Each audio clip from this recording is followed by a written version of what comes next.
Bonjour, merci au comité de m'avoir invité. Le titre est très long. Longueur des particules de fourrage et mastication des fibres, impact sur la digestibilité des fibres et la performance des vaches. C'est un très long titre. Fiber digestibility. Mais dans le fond, on va simplement regarder l'effet de la longueur des fibres sur la digestibilité. On peut réduire la longueur des fibres avec différentes machines. Et ici, on va parler de réduire les particules, particulièrement selon la qualité des fourrages. Et comment est-ce qu'on va déterminer la qualité? Moi, je ne regarde pas la qualité au niveau des protéines, des sucres, de l'amidon. C'est vraiment la fibre. Et je crois que si on augmente la digestibilité ou la qualité de la fibre, ça va augmenter la production du lait et la santé du troupeau. Alors pour moi, dans l'avenir, il faut améliorer la qualité des fourrages. Et la façon qu'on va mesurer ça, c'est par exemple NDFD 30. Quelle est la digestibilité d'un tel produit, par exemple?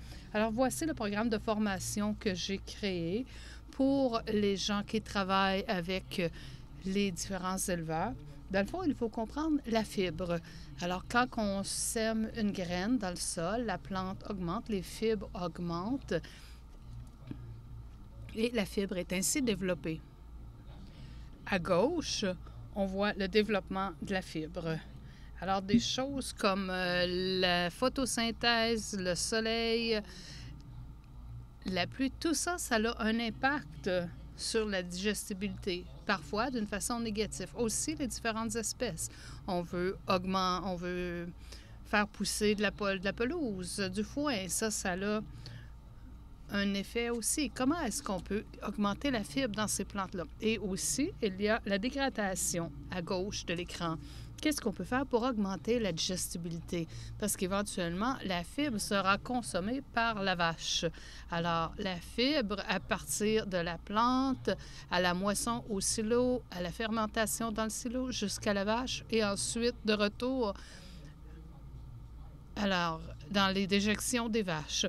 Et finalement, il y a seulement une seule partie qui est digérée par la vache. Le reste, on le retrouve dans les déjections des animaux.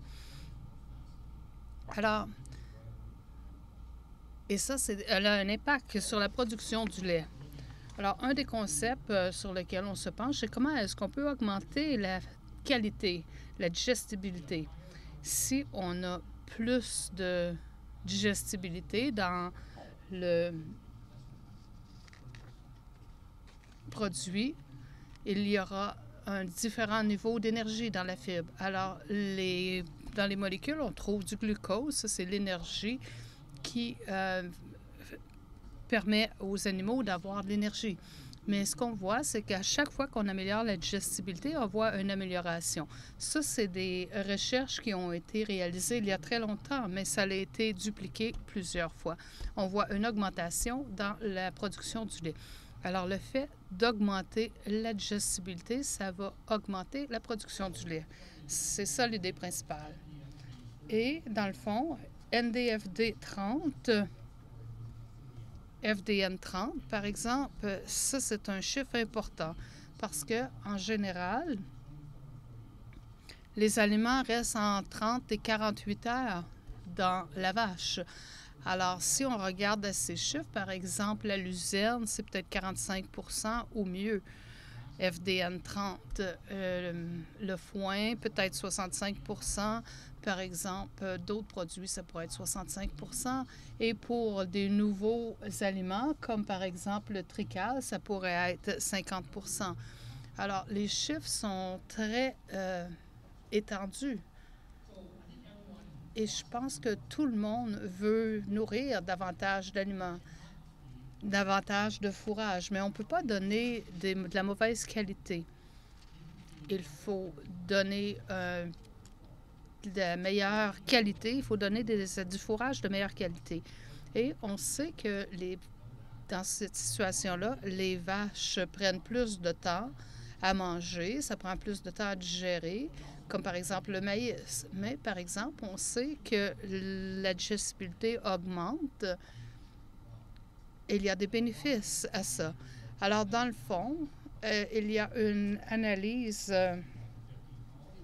qui a été réalisée il y a quelques années dans laquelle on a découvert que quand que le maïs est plus digestible, il y a davantage de bénéfices. Alors, regardons le développement des fibres. La maturité, c'est ce qui est le plus important. La maturité, c'est ça sur quoi on doit se pencher. Il faut se demander qu'est-ce que la plante essaie de faire. Elle essaie de survivre. Et pour faire ça, elle essaie de faire croître un tronc solide. Elle veut créer des semences. Et, dans le fond, ce qu'elle essaie de faire, c'est de protéger ces graines. Alors, elle doit être forte.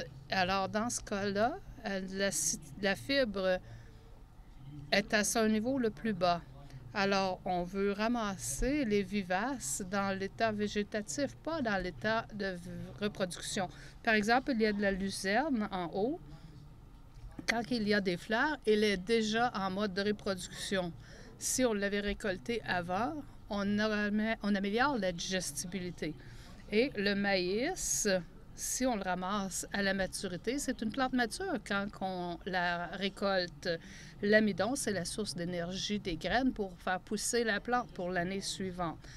Alors, la fibre est déjà déterminée dans les premiers 2 mois. Alors, les premiers 2 mois, la chaleur, la pluie, le soleil, ça a un énorme effet. Et une fois qu'elle est à maturité, on ne peut pas changer grand-chose.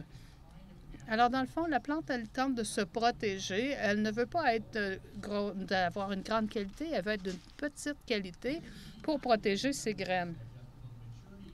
Voici des facteurs clés déterminants pour la digestibilité des fibres. Il y a un impact pour la photosynthèse, par exemple. On voit en Ontario, par exemple, on a vu dernièrement que la déforestation avait eu un effet sur la photosynthèse. Et la température, l'ensoleillement, le sol, ça prend un bon sol, les plantes poussent plus vite et elles atteignent la maturité plus rapidement. Par contre, tout ça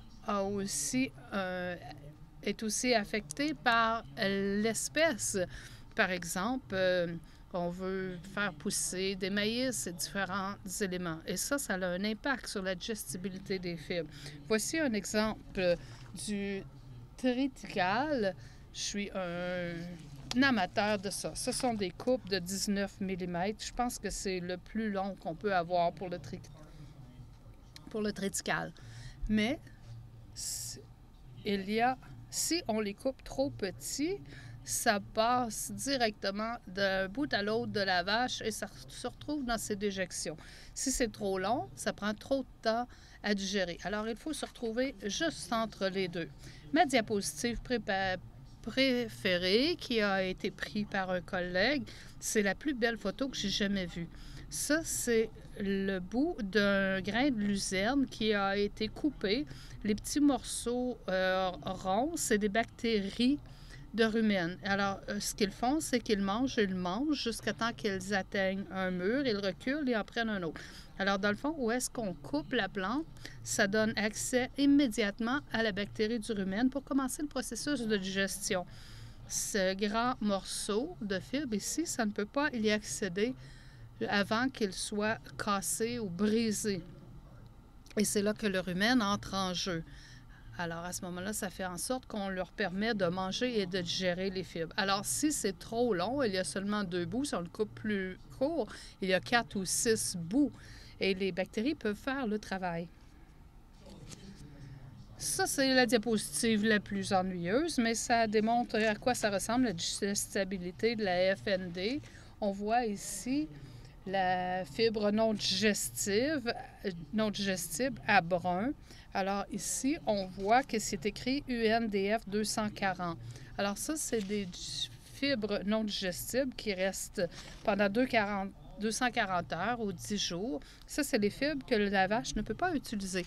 Alors, s'il y a un niveau élevé de FND, ça l'affecte la quantité qui est prise par l'animal.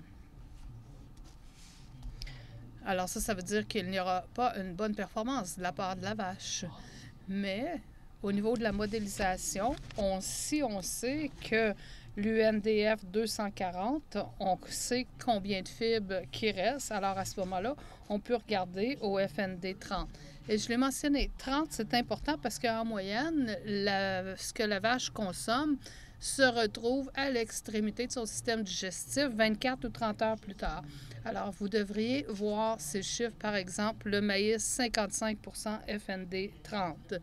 Dans les 50, ça veut dire que c'est trop bas ou vous avez eu une mauvaise année, trop de pluie, trop de chaleur. Ça affecte la digestibilité de la plante. Et à partir de ça, on peut regarder les taux. À quelle rapidité est-ce que tout ça se passe? Alors, par exemple, on peut voir avec différents échantillons du triticale, on peut voir que il y a environ 12 heures, NFD de 120 heures. Alors, ça veut dire après 50, il y a la moitié qui est déjà éliminée. Alors, c'est une digestibilité très haute. Alors ça, c'est une question peut-être un peu stupide, mais dans le fond, qu'est-ce que c'est la rumination? Mais c'est pas seulement mastiquer, c'est manger, ruminer, et puis ça, c'est différent. Et ruminer au repos, c'est différent, et ça l'affecte, ça a un effet.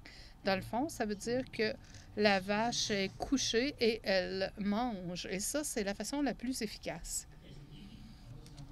But ideally, the cow should eat.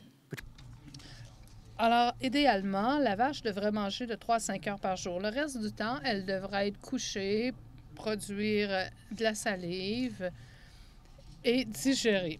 Si elle mange plus de 3 à 5 heures par jour, ce sera un problème pour la digestion. Alors, dans le fond, elle doit couper la fibre pour être plus petit et elle doit réduire la taille de la fibre en la mâchant. Alors, si c'est trop grand, ça a un effet sur le temps que la vache mange. Et aussi, pendant qu'elle rumine, elle crée un bolus et la vache mastique, elle essaie de casser la fibre.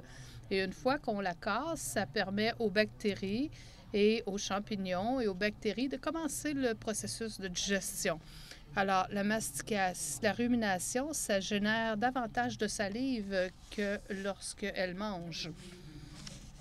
Et 3, pendant que la vache est couchée, en théorie, on ne voit pas beaucoup de vaches qui mangent jusqu'à l'abreuvoir pour...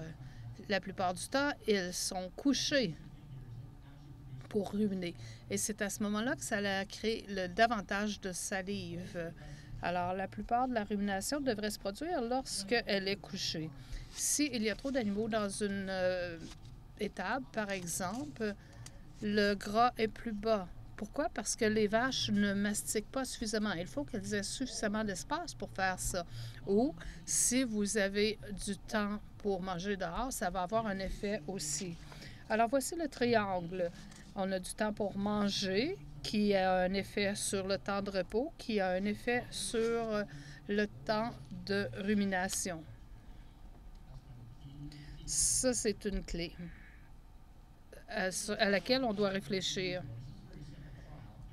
Alors, voici une étude que j'ai réalisée récemment. On a regardé une alimentation en fourrage de 40 à 70 %. On parle à différents producteurs et ils veulent nourrir 40, 50 ou 70 %. Mais en réalité, c'est en augmentant le fourrage, le temps de nourriture, le temps que l'animal mange augmente. Mais aussi, on veut regarder ceci.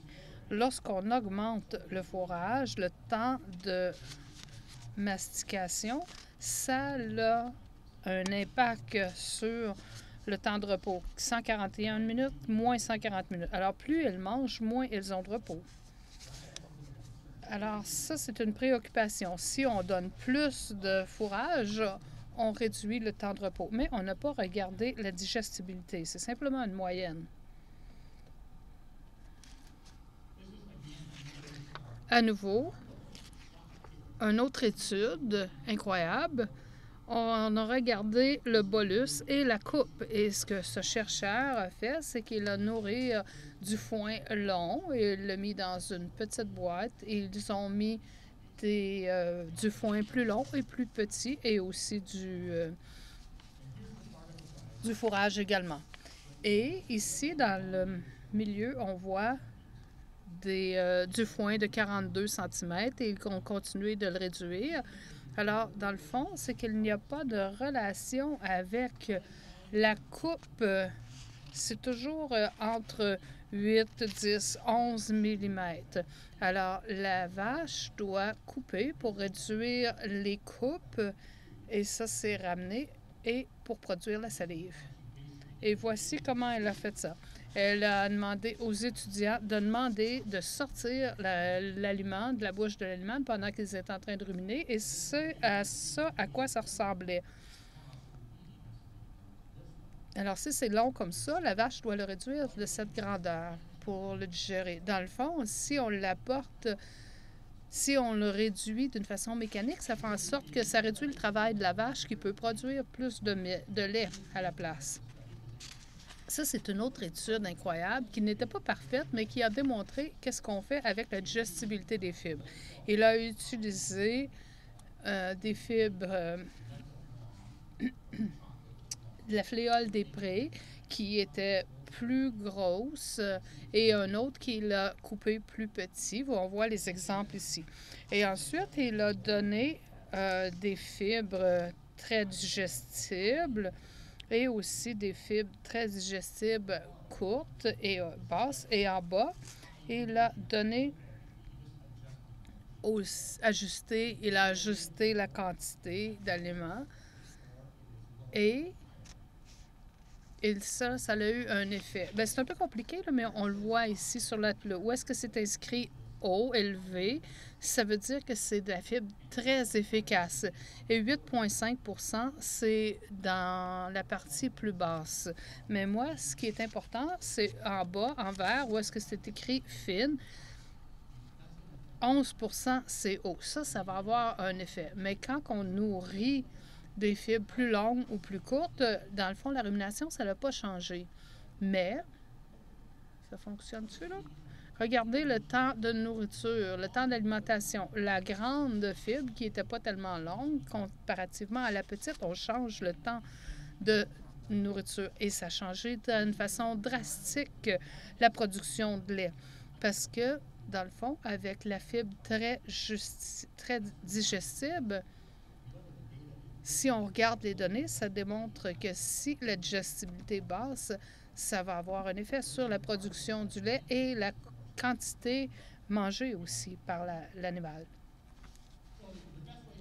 La meilleure façon de mesurer la grandeur, c'est avec un séparateur de particules de Penn State. En haut, la partie du haut, ça ramasse les particules de 19 mm, environ 1 pouce. Le deuxième, c'est 8 mm jusqu'à 18 mm.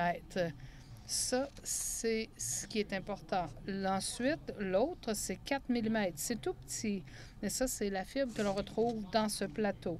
Alors, si on prend les 3 premiers plateaux, ce qui représente environ 70 %, et ça, on appellerait ça des fibres efficaces. Mais ce que je veux vous démontrer, c'est celui d'en haut. C'est pas vraiment important, mais les deux dans le milieu, ça, c'est important.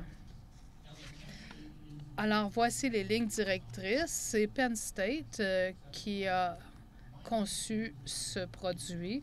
À l'Institut Miner, on a réalisé une étude aussi. Alors, ce qu'on voit, c'est des lignes directrices de 2 différentes organisations. Il y a de très petites différences, mais je veux les démontrer parce que mes étudiants, on regarde À minor, on utilise moins de 5 %. Dans le fond, c'est que la partie du dessus, ce n'est pas vraiment important. La fibre longue, ce n'est pas vraiment important. Mais celle de 8 mm, ça, c'est très important. C'est ça qui travaille avec le rumen et qui le rend efficace.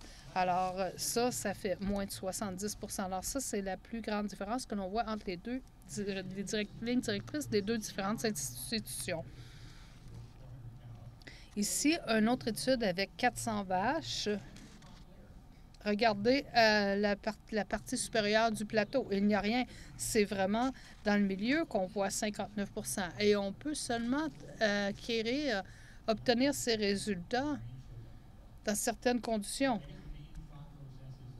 Alors, dans le fond, c'est que le plateau du supérieur, ce n'est pas vraiment important. Le 8 mm, ça, c'est vraiment ce qui est la clé. Et recommandations pour la longueur de la coupe, il y a 3 facteurs à prendre en compte. La maturité, ensuite la fragilité et le taux d'humidité. Alors, au niveau de la maturité, alors la lignine s'accumule pour construire la structure alors que la plante grandit. La plante va être capable de se tenir debout, de créer des graines. Alors, ce que l'on voit, c'est des valeurs UNDF F240 liées à la maturité de la plante. Mais dans le fond, le problème, c'est qu'on ne sait pas c'est quoi le UNDF 240 lors de la moisson. On sait simplement, bon, peut-être on l'a été trop tard, on voit des fleurs, mais il faut savoir avant de prendre ces décisions-là. Pour les cultures très immatures, on peut les couper plus longues. Alors, il faut s'adapter. Mais le maïs, on le ramasse à la maturité. Alors, ça, c'est pas important. Alors, on va dire, bon, peut-être qu'on est à 60 mm parce que c'est mature. Au niveau de la fragilité, c'est simplement la façon que la plante peut réagir lorsqu'elle est coupée. Alors ça réduit le processus. Si on donne beaucoup de foin ou beaucoup de luzerne, la luzerne, ça c'est réduit très rapidement. Alors c'est pour ça que c'est bien d'avoir une combinaison de luzerne et de foin, c'est vraiment bon. Alors si on regarde la luzerne et le maïs BMR, puis ça pourrait être du trèfle ou peu importe. Mais on sait que quand la luzerne, quand c'est prêt, on le sait parce que c'est fragile et ça casse facilement. Mais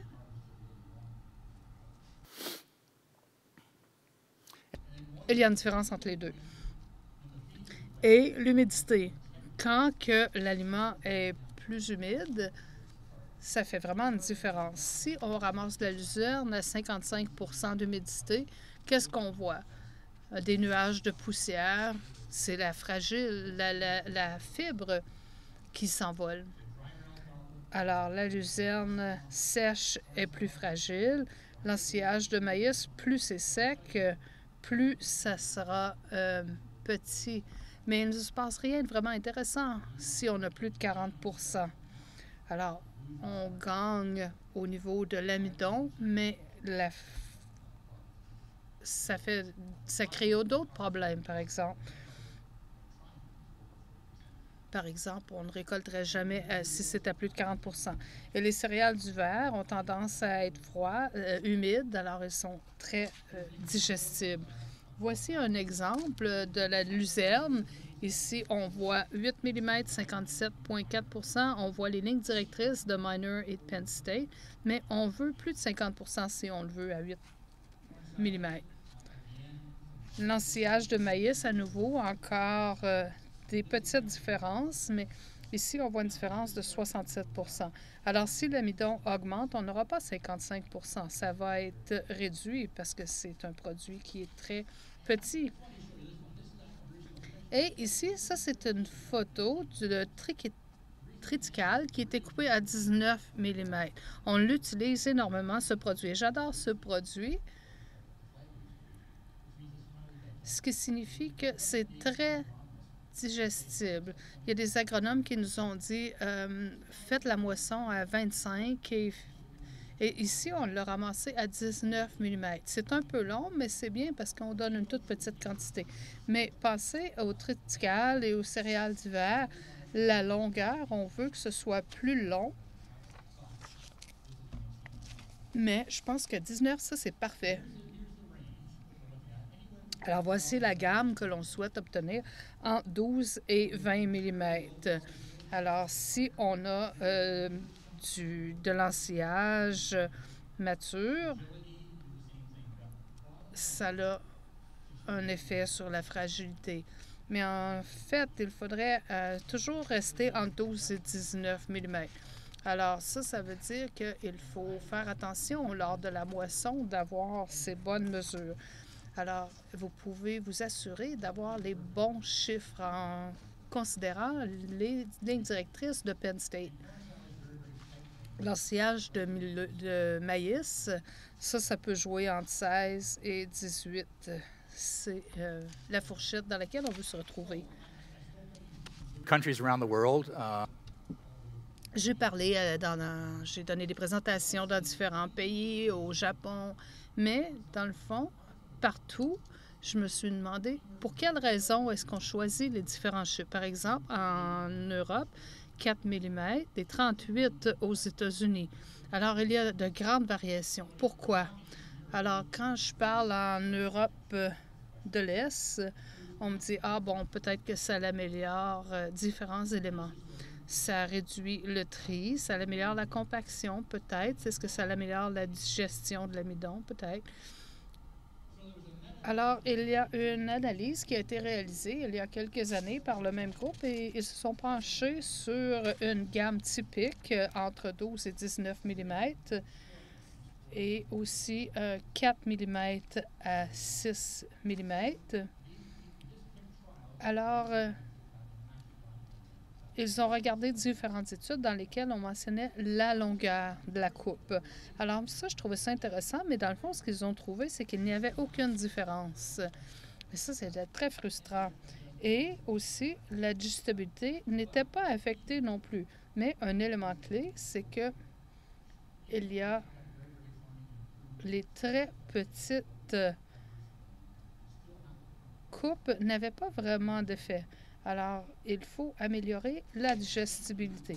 Alors, le même groupe, l'étudiant au doctorat, est retourné au Brésil et il a réalisé, et ça, c'est quelque chose qu'on ne ferait jamais.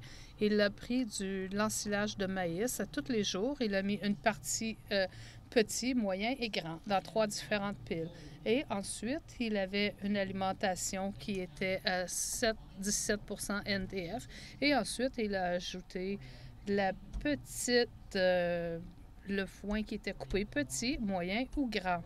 Et ce qu'il a trouvé, c'est que la partie qui était petite, coupée petit, et la vache le mastiquait moins.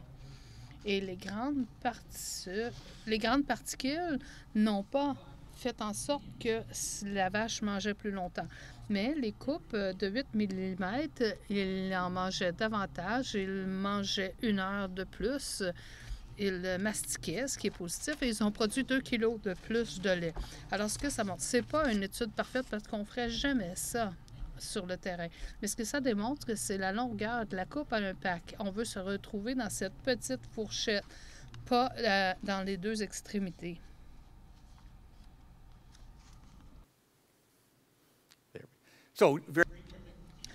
Alors, très rapidement, on a presque terminé. Mais ici, ça, c'est les recommandations pour la récolte pour l'ensilage. Quand est-ce qu'on fait la moisson du fourrage? Dans le fond, l'alfalfa, ça entre 35 et 45. La plupart des gens veulent aller à 45 à 50. Mais quand on fait ça, on va perdre des protéines et des feuilles. Si c'est trop humide, il y aura de l'acide néfaste aussi. Et aussi, si c'est trop humide, on perd la fermentation. Si c'est trop sec, les grains ne sont pas transformés. Et pour l'ensillage de maïs, si c'est trop sèche, on n'a pas l'amidon. Si c'est trop humide, il y a de la fermentation. C'est la dernière diapositive. Alors, tout le fourrage sur la ferme, sauf le foin sec, ça devrait être entre 35 et 45 %. Alors, si on ajoute, ou 40 plutôt. Alors, si on ajoute le triticale, la luzerne, l'ensiage de maïs, c'est très difficile d'obtenir ces chiffres. Mais si on atteint ces chiffres, on va économiser avec des pertes de luzerne. Et c'est la fin. Thank you. Merci. Thank you.